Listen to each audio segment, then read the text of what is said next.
Blog Talk Radio.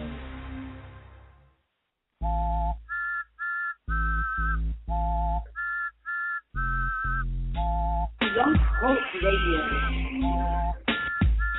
Welcome to Real Talk for Real Teens, hosted by Kim Creighton, or as she's known by the people who know her best, Mama C. The show where we uniquely combine the information teens need with the entertainment teens want.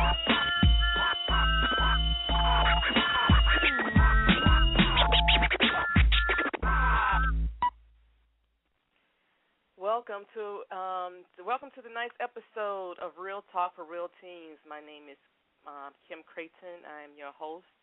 Some people call me Mama C. I want to welcome our guest tonight, Jared Barnes. He has a very interesting story to tell you, as well as just some interesting things that he's working on now. So he's going to be talking to you and sharing his life story, or that parts of it that he wants to share with you. And our musical guest tonight is Sunday Lane. Sunday Lane is not your typical singer-songwriter from the Middle America. She's from Middle America, and she now lives in Los Angeles. She's classically trained pianist, and she writes her own lyrics about social injustices in our society. She writes about young love and growing up. So during our musical breaks tonight, we'll be listening to Sunday Lane, and you can visit her at her website, sundaylane.com, and that's SUNDAYLANE.com. So welcome, Jared. How are you? I'm doing well. How are you? I'm doing well. Thank you for being on the show. And as I told you before, just breathe. It's going to be okay. And before you know it, it'll be all over. So why don't you tell my guests, my audience, about who you are? Well, like Kim said, my name is Jared Barnes, and I'm originally from Long Island, New York. I just turned 21 2 weeks ago, and last week was 2 years cancer-free for me. I was diagnosed with cancer, a bone cancer called Ewing sarcoma, at 18 years old, 4 months into my first semester as a freshman in college in New York City. And now I'm kind of I've created my own path for myself and working on my creative stuff and trying to enter into the entertainment industry in my own way. Well, tell me about your life before your diagnosis. I would say, I grew up normally, working, raised by my mom, working class family. I have a big family. My mom's the youngest of 8, so I have many aunts and uncles and cousins. And I moved to Atlanta when I was in the 6th grade, and it was a little bit of a culture shock going from a place like New York to Atlanta. And middle school and high school, I would say it was more of a struggle to find myself.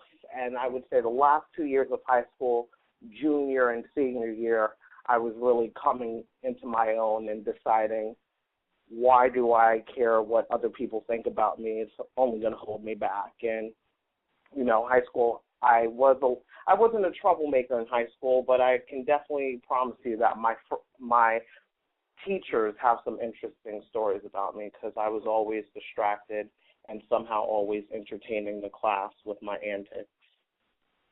So you said that you were trying to find your way, as most teenagers are, particularly during that age. And you said in those last 2 years, though, you were coming into your own. How did that? Was it like this epiphany? Was it something that happened gradually? What was the struggle for you, and what changed? The struggle started. It started when I moved down here. As you can tell, I'm very proper, and I think to come from a place like New York to a place like the South, and I, lived in a predominantly African American neighborhood, and a lot of people who have never been out the South never been out of Georgia, for me coming into their turf, their schools, their school bus, it's a culture shock for them. You know, who is this kid who dresses like this, who talks like this? This is not what I'm used to. I wouldn't say let's find a way to attack, but kids can be cruel, and I was bullied a lot, and just for being myself, and for the longest, I thought it was me. And so what I started to do was try to change myself so I can fit in with what they wanted me to be. And it just got to a point where my real friends, and this was in high school, were like, Jared, I don't know what's going on with you, but you're not the same.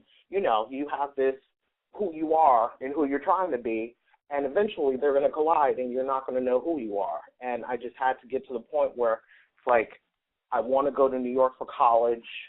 I want to start over. And so junior year for me was like, okay, let's do Jared this year and see how it goes. Okay. That's because so many, well, the majority of young people struggle with that, because that's just a part of, and this is the one thing that I try to get across to them, if they can just hold on through that, they can just hold on and get through this part, you know. Yeah. Things will get better, but it's like it's just staring you in the face, and young people are so in their emotions, where adults are usually living in the past or in the future. Teens are living in that moment. So whatever they feel in that moment is on 10. It's just like it's not a 9. It's not a 9. It's not a 9.5. It's a 10. And what I'm feeling right now is real to me, and it's gonna be. I mean, and in that moment, that's all that matters. The future doesn't matter, because there is no future. All there is this moment, and this moment is going to break. You know, it becomes that dire, and adults are like, oh, you know, you give it some time. You don't know anything. And we forget that we felt like that ourselves. We had that experience. Very, very true. And it's that thing of, if I could get them just to hold on, just, you know, like you hear about the kids who are being bullied and committing suicide. Just hold on. Just get through this moment. If you can get through this, you'll be fine, because at this right now you're figuring out, and it's challenging, it's painful as hell, but you're going through this so you can figure out who and what you are. And I'm not saying you're being bullied because it's, you know, you're supposed to be, but that's just the nature of teens. That is. You know, it's not personal. If it's not you their target, they're going to target somebody else. Exactly. And honestly, I've noticed when someone is around you and they're not used to what you've been around in any way, shape, or form, they're a little weird, they're a little strange, you attack that. And I've been the person to, it's weird, I've been the one to be bullied, but I've never been a bully, but I have caught myself in the moments or realized months or a year later that I've often myself made fun of people just for being different. Because it's uncomfortable.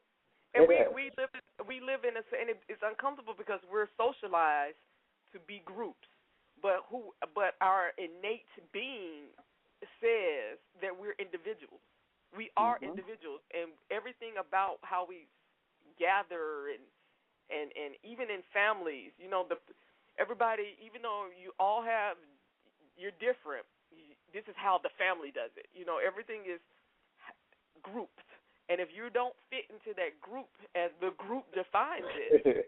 It really is, you know, and high school is a jungle. I learned that. Yes. Oh, my God. It so is. And I was that kid.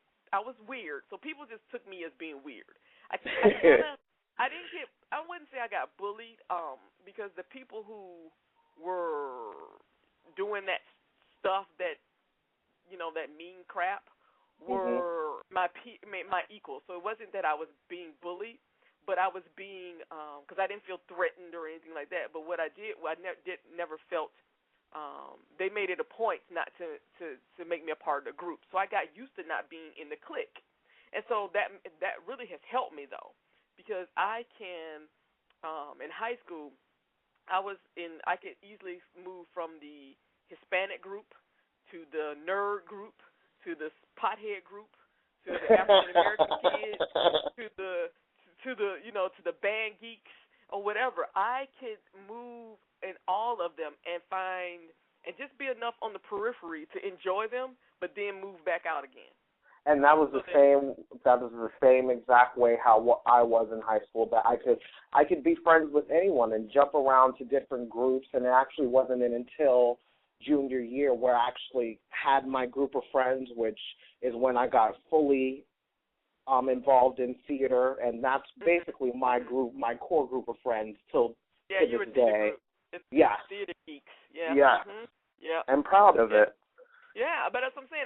Everybody has those little cliques, and so it's, again, if I can get young people to understand, high school is just, oh my God, it's just torturous, and it's not because it's just high school, because it doesn't. Even if there was no such thing as high school, teenagers are just mean. That's just because they're trying to figure out who they are. They don't have the language. They don't have the understanding of what the hell's going on.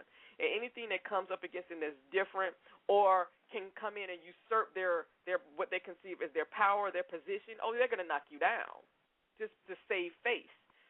Even if, they could be best friends with you at the house, but when you come to school, it's a whole new ball game. Yeah, so there's a lot of that. Just dealing with teens. And again, if you could just hold out, because honestly, I'm going to tell you the majority. Jerry, how many people from high school do you still talk to?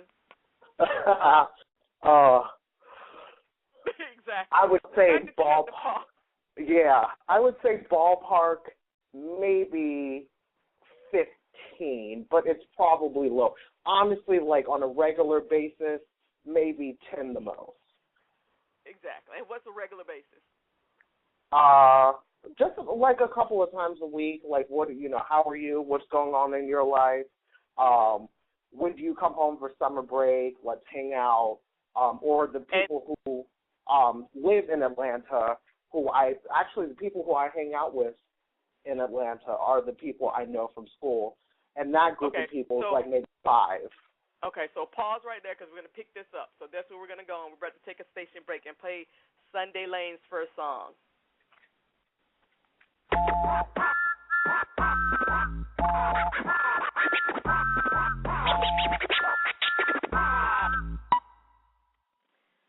All right, Sunday Lane's first song tonight is A Little Too Young. Enjoy. Little too young to feel this old. Little too shy to wax this bold. Little too sad to be so mad. I'm a little too smart to be so bad. Little too young to feel this old.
Welcome back to Real Talk for Real Teens, hosted by Kim Creighton. To talk live on the air, call 347-539-5226.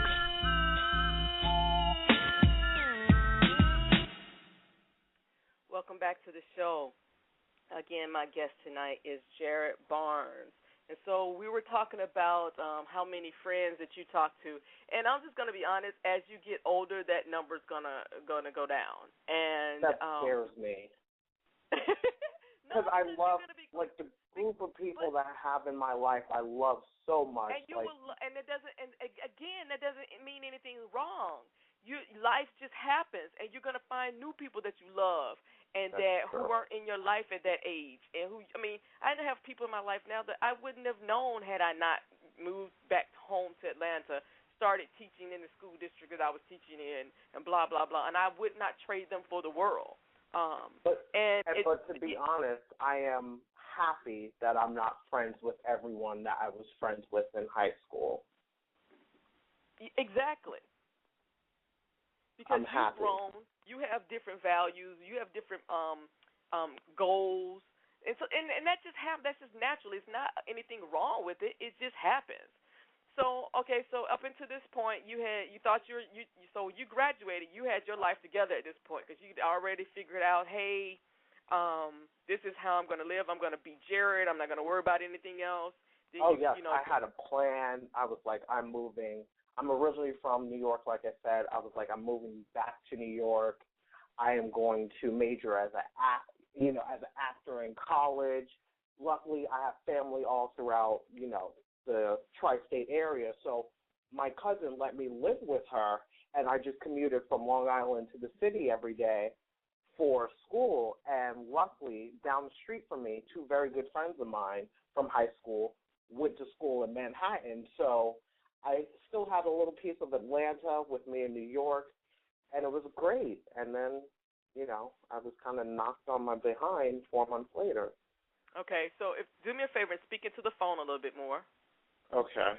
Is that better? That's better, yeah. Okay. And now tell me what that was like.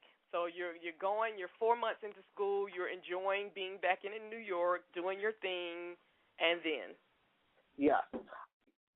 My mom and I had a conversation that, if you go to school in New York, you're going to have to get a job. And I was fine with that. At that point, I was like, I'm ready to be independent.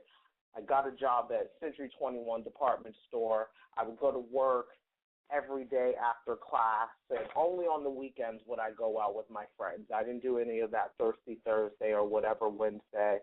I had to go to school. I had to go to school, go to work, and then commute 2 hours on a train and a bus back to Long Island because I could not afford a 30-minute trip on Long Island Railroad at $16 each way. And wow. Oh, yeah. So you had a 2-hour commute one way?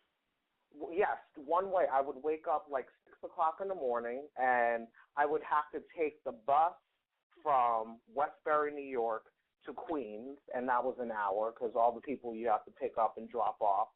And then from Queens and I went to college in downtown Manhattan, Tribeca, which is low bottom of Manhattan.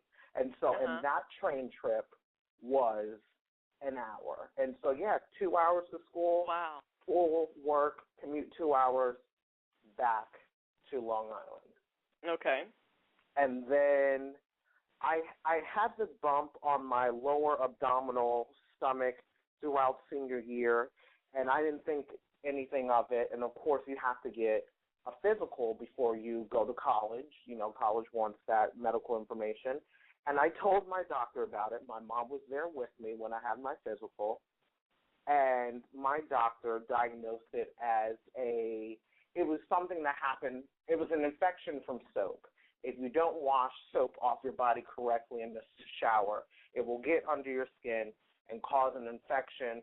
She gave me the okay, prescribed me antibiotics, and I was on the next flight to New York City.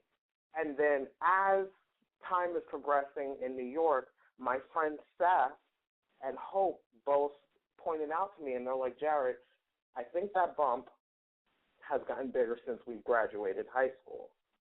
So they could see it? Yes, you could see it. At this point, you could see it through like a shirt. Oh, wow. Oh yeah, and I don't know why in my mind I was like, maybe I should get this checked out. But I was in the moment. I'm in New York City. I'm on my own, making my own money. I honestly had a conversation with my mom, and I was like, I will go to the doctor when I come home for winter break. I was like, I don't want to go to the doctor up here. And I guess that's that mother's intuition. She was like, Jared, you need to go get that checked out. So one day after work, the train station that I would get off, this time I took Long Island Railroad, and the train station you get off of was right across the street from the hospital. So I went to the hospital emergency room, and they numbed it, tried to cut it open and drain it, and nothing was coming out. So they were like, oh, it's a boil. It's no big deal. Sent me to another doctor. This doctor came up with the conclusion that it was a cyst. It's a simple in-and-out procedure. You won't be staying in the hospital. And then, lo and behold, I wake up from my surgery, and I'm checked into a hospital room. In that moment, when 4 or 5 doctors walk into your room with a clipboard, it's going down. It was like I felt like it was in an episode of Grey's Anatomy or something. Wait a minute. So the same day you went to the emergency room, you had surgery? No, sorry. I blended the line. This was like all in a 2-week period. Okay, all right. So when you leave the when you leave the emergency room, they just tell you, they refer you to a doctor, and it's no big deal. Just go get this removed or whatever. Exactly. Okay. Exactly. And then that's when I went to the doctor, and then he checked it out, said it was a cyst. My uncle came with me to that. And then the next point was a surgery to take the cyst out, and then that's when, after surgery, I find out it was a tumor. And that's when it all started. Okay, so what does "that's when it all started" mean? That is well, you know what? Let's take a break. So let's take a break and play another of the next song by Sunday Lane, and we'll come back and we'll pick up where that we leave off. Okay? Okay. All right.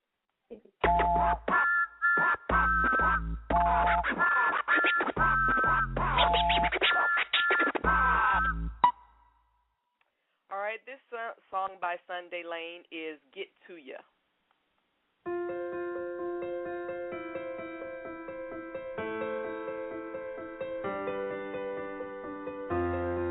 The sun sets on the cityscape. I'm in my car driving slow on the freeway. Just called to say I'm about an hour away. I can feel you smile through the phone. You sit down and please, won't you hurry home? I just wanna kiss your face. I just wanna kiss your face.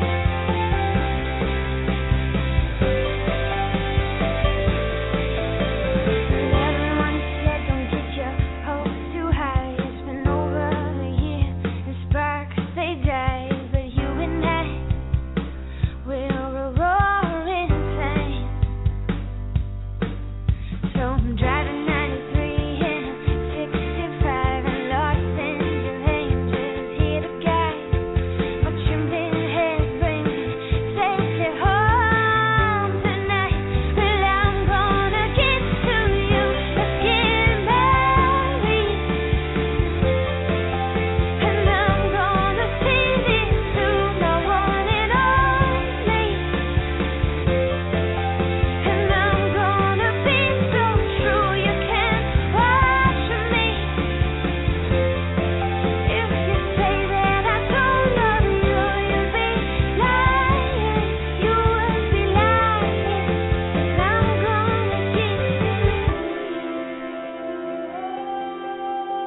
Follow us on Facebook at Real Talk for Real Teens and on Twitter at RTFRT Radio.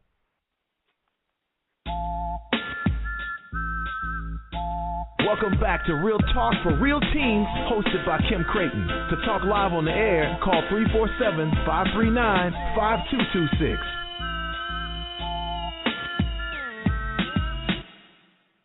Okay, welcome back. We're talking to Jared, and we're picking up with his last sentence. That's when it all started.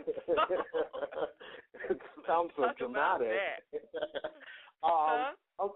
Okay, so it happened, and honestly happened so fast. After the surgery, I found out that it was a tumor and not a cyst, and that it could possibly be a cancerous tumor. I didn't get the official yes, it's cancer until about 2-3 weeks later. And so I had to have downtime and, of course, heal up from the surgery, and that did not help at all. I mean, just all the things going through your head, like what could this be? All I would say, if anybody ever has a medical emergency or anything, don't use the internet, because Did you WebMD yourself to that? Oh, yes, I did. I had friends looking up, and I think at one point one of my friends thought I had brain cancer. It was just because you type in one symptom and it leads you to an array of many different illnesses, and you start freaking out, and it was just a lot going on in my head. And I remember after a week after surgery, I'm not one of those people that can just stay in the house, and so I was like, I need to get out. Started work again, and I remember that I told my supervisor, I was like, I have to go upstairs and have a very important phone call with my doctor. I will be back in a couple of minutes. And so I went upstairs in the break room. My doctor calls me. We have this conversation, and he tells me that it's cancer. Oh, you found this out at work. Okay. I found this out at work. 700 miles away from home, from my mom and brother. Yeah, I was about to say, where's your mom at this point? She's back in Atlanta, worrying about me 700 miles away. And I just remember we had a conversation, hung up the phone, and one of my coworkers and friends came up, Rachel, and she was like, "How is everything? Is everything okay?" And I was like, "I have cancer." And I actually started laughing because I was in a state of shock. At 18 years old, you think you're invincible. You can't touch me. I'm on my own now. I don't have to do what my parents say. I felt untouchable. And what a way to actually knock you on your ass and just say, no, this is not happening. And so I remember going back downstairs to the section I was in, men's shirts, and I just said to my supervisor, I just need to go. I just got some really bad news, and I need to go. I was silent the whole way home, and then when I finally got in bed, I just laid it all out, just cried. Because what else can you do at that point? Had you told your parents? Had you told your mom yet? My mom knew everything was going on. I really didn't want anyone else to know what was going on. I told a few people, and I kept it to myself because you don't want to worry everyone else. And that's when it all started. And then I had to quickly withdraw from school, resign from my job, and then move back to Atlanta to start chemo. And it honestly happened so fast. One moment I'm in school, and the next moment your doctor's like, you need to quit school and you need to get home as soon as possible. And I remember I was at my uncle's house, and when my mom and I had to have the 3-way phone call with my new doctor in Atlanta, and he was telling me about how I had to think about freezing my sperm because the chemo, makes you infertile, and just all these decisions. And I'm like, is this a joke? I was like, this is crazy. And then first week in December, I moved back home. That weekend, I partied at my good friend Ryan's house just to, have my last hurrah. And then that next week started some intense chemo, and that definitely changed my life. Well, talk about how it changed your life. Okay, so we understand about the cancer, but how did it affect you and how you lived and what choices you made and what you thought about yourself and all that kind of stuff? 9-10 months of downtime in a hospital room could be an enlightening thing, or it could be a very dangerous thing to your mind. And that's what I had so much downtime that I was always in my head. Two things that did not help was Facebook and Twitter. I just felt like the world was punishing me, like I'm young, I should be out living my life. And being on Facebook and Twitter and seeing all these pictures and statuses my friends are posting, and they're out having a good time, and I'm like, I'm just wasting time away, and like, why me? I grew up going to church. I questioned my faith. I questioned God. It was a test to my mental, state, emotional and physical. I lost a lot of weight really quickly. I didn't really eat when I was in the hospital. I had to do 5 to 6 different types of chemos, heavy. Like every 2 weeks I was in a hospital for a week doing chemo and then doing injections to build up my white blood cells at home on my downtime. But it was an enlightening and humbling experience at the same time, because here I am, 18, going through this, and you see 5, 6, 7-year-old children who've been in the hospital for years dealing with their cancers, and you just feel to yourself like, oh my gosh, like these kids should be in school and on the playground. And there was a point where I was like, it's not that bad, Jared. And that's when I started using and honestly, I would put on a front for my family and friends and be like, oh, I'm making it through this. And my friends would be like, Jared, you're so brave. And the nurses would come in and, treat me and see how I'm doing. And the moment they would leave, I would just break down and cry and just be like, why me? And I remember calling my mom one night and saying, I can't do this anymore. Like, I made the decision in my head that I was willing to live with cancer rather than treat it, because I just couldn't handle it anymore. Mm-hmm. And then I don't know what stirred up inside of me, but I was like, I started tweeting about my experiences. And what, anyone that knows me knows that I'm big on Twitter. I love to tweet. I'm not big, meaning I have a lot of followers, but I tweet a lot. And I started tweeting out my experiences, and people from all over the world were responding to me, some doing holistic treatments for their cancer, and people just, having in remission and have dealt with that, and just having conversations with people over social media, and you start to realize, like, wow, cancer is such a big thing all over the world, but the experience is your own. It actually, like, helped heal me in a way and really got me, it stirred up something inside of me to, like, want to pursue writing and talk show hosting and in that lane, and it changed my life. It shut me down, but it also raised me back up and kind of polished me off. And I like that metaphor. I like that metaphor about the, it brought you back up, polished you off. And those kind of things there are those, and they don't even have to be extreme, but those moments or when you get to really sit down and ask without all the noise. Mm-hmm. What am I here for? What am I what am I gonna do here? I could be here and just exist, or I could be here and really live. And regardless of which one I choose, I'm still taking up the same amount of space. I'm still, I need to eat those same resources. Exactly. So why not choose to live, to really experience life on a grand scale? And that's one reason I tell I love when I hear young people going to college. I really do.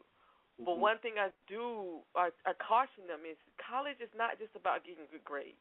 Yeah. I'd rather you be a C student and come out with a really good understanding, an idea of who you are, what you stand for, where you want to go, what do you want to experience, really having a great idea of that, I really love myself. I love who I am. I'm attracting people into my life who enjoy who I am. I don't have to turn. Those things are very important, and I haven't had a life-altering experience, but I can imagine that in those moments, those are the kind of conversations you have sooner rather than later, because you didn't expect to have those conversations at 18. It's very true, and even one of my good friends, their mother said, Jared, this is something that none of these kids that you hang out with will ever experience, and use this to your advantage and what it could bring you and give you, and also teach you and help you teach others. And I didn't see that. I didn't see that at the time. And we usually don't. When we're going, when you're going through, you don't usually see. It's very seldom that you're wise enough to see the lesson in it, the benefit in it. Even as bad as it is, there can be a benefit to you or to someone else. And it's hard when you're going through, even like if you're going through a breakup or, that job that you wanted didn't come through or whatever. It's very hard in those moments to see how, like the freak they say, the silver lining. It's like, screw the silver lining. There's no freaking silver lining, but there is.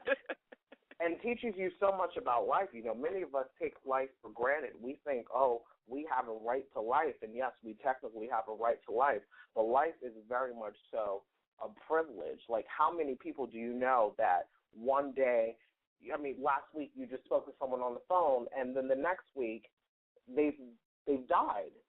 I had that exact experience. I went to the doctor and I love my doctor's office. It's like a big old family, so I love being a part of it. My doctor's son, I saw him on Tuesday.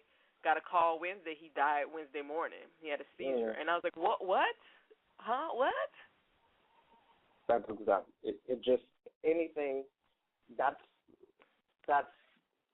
the downside about life. It can happen to anyone in a moment. Yeah, and it's not about, people say life's short, and it can be, but life, whether it's short or not, you deserve to live well. You deserve to enjoy yourself. I see so many young people, and this goes to hell. I see their parents and most adults who just do not like where they are, what they're doing.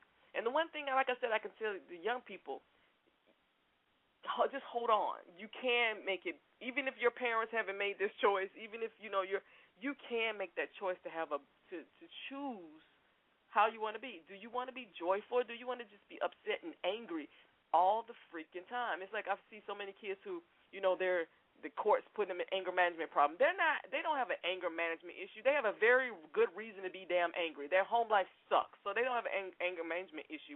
What they have is an issue in managing their anger. You have a right to be angry. It's how you that manifests is what the issue is.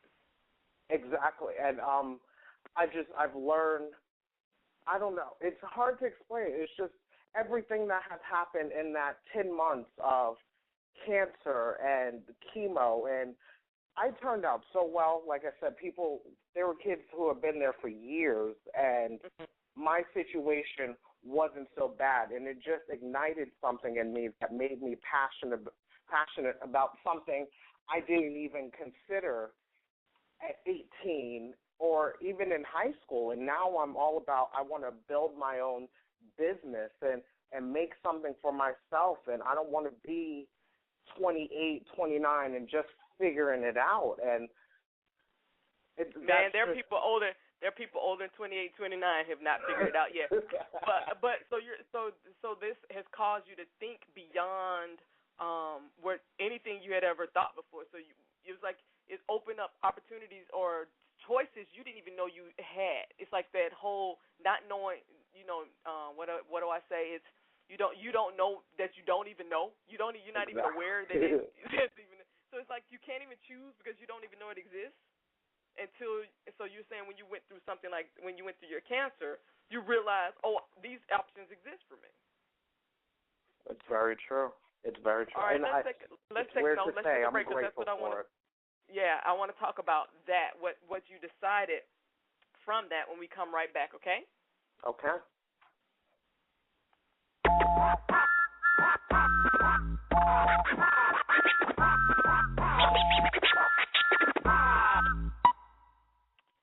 All right, Sandy Lane's next song is Waltzing with Fire. That's waltzing, like doing the dance, waltzing. I don't know what's wrong with my tongue today. Waltzing with Fire.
New or unknown music artists, we need you for the show. If you'd like your own mini concert, please send a request for information to realtalkforrealteens@gmail.com.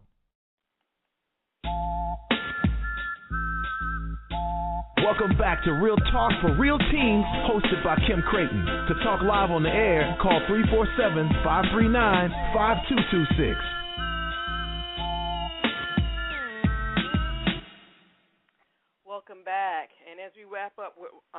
Jared, I want you to finish. Tell us some of the lessons that you've learned, and I want you to answer one question. What is the one thing, what one piece of advice would you give to young people that you wish someone had given to you?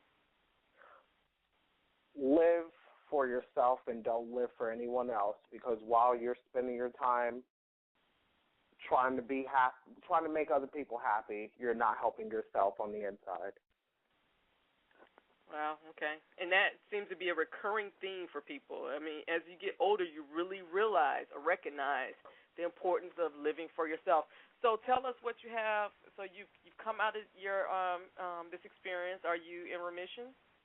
I am in remission. Last week was 2 years cancer-free for me. I do my doctor's appointments every 4 to 5 months, and I've gotten to the point where I'm not nervous to get that bad news anymore. Like, there's a little bit of anxiety the night before and a lot the day of the test, but after a while of just saying, Jared, everything's fine, you kind of just be comfortable, like, okay, everything, because your biggest fear is that it'll happen again. That's your biggest fear, that it will happen again, and like, how am I going to handle it this time? Okay, so what is on the horizon for Jared? Well, I would say one thing about having good friends is that your friends often see things in you that you don't see in yourself. And when I finished chemo, I went into a little bit of a depression because for 9-10 months, my main focus was getting better. And then once I was better, I was like, what's next? I was like, do I go back to school in New York? Do I start school in Atlanta? I didn't know where to go. And so I called my good friend Seth, and I was freaking out to him on the phone. I was like, I don't know what to do. I've just been crying. I've been staying in my room. I don't eat. And he was like, one thing, Jared, is that you have a great way of connecting with anyone, and people love speaking to you. You have a great personality. And he was like, you need to be in some type of hosting. And the weird thing is my science teacher, when we would have a debate in environmental science, she would pick me to host the debate, and we would call it the Jopra Show. Since my name is Jared and I have a weird obsession with Oprah, I would just call it the Jopra Show. And it was just, and in theater classes, when we had downtime, I would take a chair and put it in the middle of the class, and I would be like, okay, guys, what topics do you want to talk about? And I would just be talking with people. And I didn't see that as something that I should pursue. And so I had a dream about a talk show really uniting people, not just a women-based panel, but a women and men-based panel, no biased opinions, and also adding a younger voice to the conversation, because to be honest, we are the next CEOs, teachers, presidents, vice presidents, and it is kind of shocking, no, it is shocking and sickening how many people my age have no clue what is going on in the world. Yeah, and that doesn't change. Again, that goes back to what we were talking about, being invincible and living in that moment. And it takes people like you and I to inform, and it's about providing the information. Now, what you do with the information is up to you. Exactly. But you'll never say you didn't have the information because very true. we're making sure you get it, and how you respond to it, all that's your responsibility. But again, a lot of it, and I would, not to get, what am I trying to say? Not to let your peers off the hook, but again, a lot of times it's that I don't know what I don't know. Because they're just not. I mean, you just don't know. Where are they getting this information? It's not in schools. Just like you said, you had no clue that you could be an entrepreneur until you had a moment, had 9 months to sit back and think about what the heck you wanted to do. Yeah. And now making things happen, writing and that's one thing in the entertainment. one thing Tyler Perry and Oprah have taught me is to own your stuff and to capitalize on it. You know, I might not agree creatively what Tyler Perry does with his shows and his movies, but he's a boss, and I admire that man's business mind because he's a straight baller. I mean, yes, exactly, and he turns them out. And that teaches me.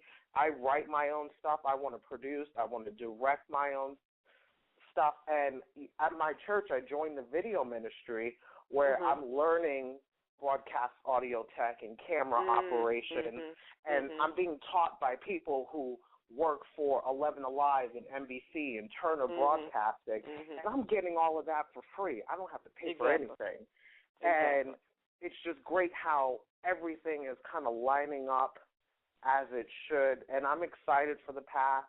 I don't curse cancer because it's a terrible thing, but I can't imagine who I would be at this point without that happening to me. I don't know. What would I be doing? I don't even know. Wow, yeah. And that's great for at your young age to be able to see the blessing in that. I mean, and it doesn't negate that what it did to your life. It turned your life upside down, and you had to deal with all these, things physically and whatever. But to be able to be wise enough to see that, hey, without this experience, I would not be who I am. Yes. Well, just with that, everyone embrace who you are. Oh, it's thank easy. you. So just a few more words. What would you like to say as we close this evening? I want to first thank you for having me on your show and giving me this platform to say what's on my heart. I want to tell anybody and everyone listening that it's just take some time to get to know you, because that's when you get to decide the people that you want to be in relationships with, the people that you want to be in friendships with. You get to know who you are, and the bad people in your life just drop by the wayside. Well, on that note, that was a great way to end. I want to thank you, Jared, for coming on and taking the time out of your schedule to share your experience with my audience. And I wish you all the best, and take care. Thank you. All right, bye-bye. Bye.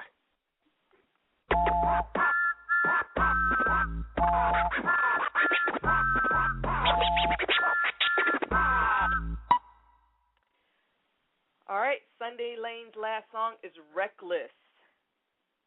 Enjoy and have a wonderful evening, guys. I'll see you next week.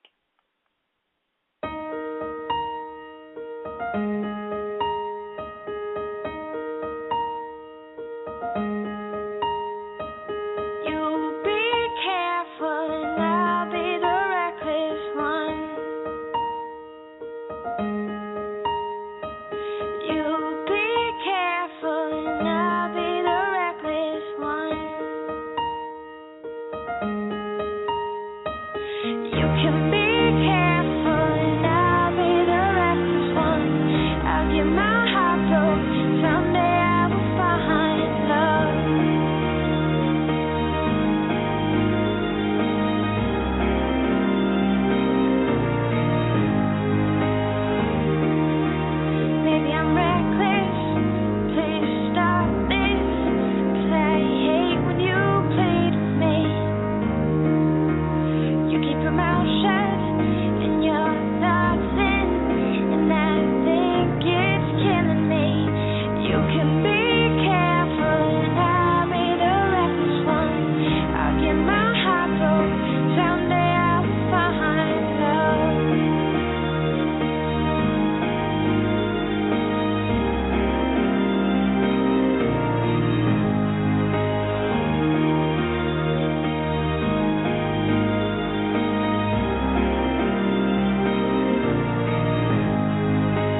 Thank you for listening, and please join us each and every Thursday from 8 to 9 p.m. Eastern for more Real Talk for Real Teens.